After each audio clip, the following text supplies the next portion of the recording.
what else would you like to share that would potentially impart any wisdom for those who are listening? Is something, anything that you've feel like you've learned in your career, that as a leader, as a business owner, that you're like, you know what? If you're a 25-year-old, 30-year-old person and you're trying to own your own business, or you're trying to go into this real estate world, like if I had known that, that would have been awesome. Like if someone could have shared that with me, that would just been like would have been swell, you know? Oh gosh, where do I start? The first thing that came to mind when you asked the question was like seek to understand and not to be understood. And I think a lot of leaders have a hard time with that because when you lead, it doesn't mean that you have to like be a manager and manage and kind of dictate what people do. It's about leading with inspiration, but also understanding. So many times that when I'm having a conversation, I have to catch myself because I got what I want to say next. And it's like I need to be understood, but it's backwards. I just need to understand where people are coming from. And I think doing that allows people to feel more trustworthy with you and that they'll open up and share a lot more. So, first thing is to seek to understand than to be understood.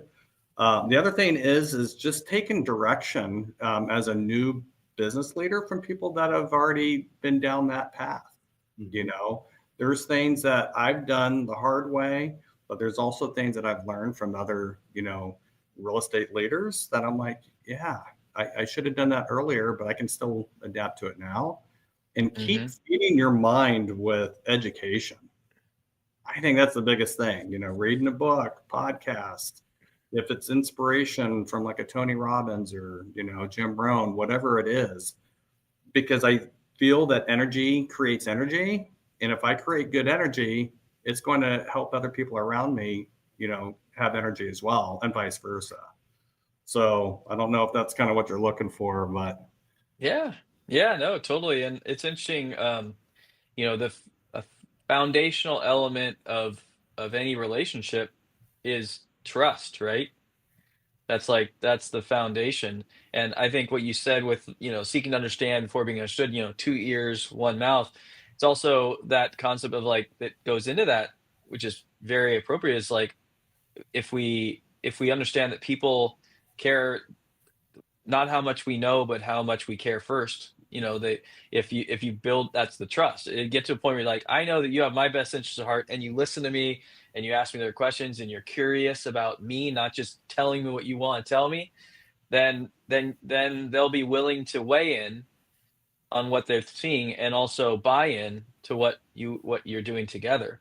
But if you start with this, and you don't start with this, and you don't start with humility of being willing to take direction and seeking to learn from others who know more than you, yeah, it's as a leader, you're going to have a hard time. You're like, I don't know why they're not wanting to listen to what I'm telling them. I got some good stuff to talk to those share. people, talk to those people. Yeah. It took me decades to learn a lot of that, but yeah, it's been Yeah. humbling for sure. Yeah.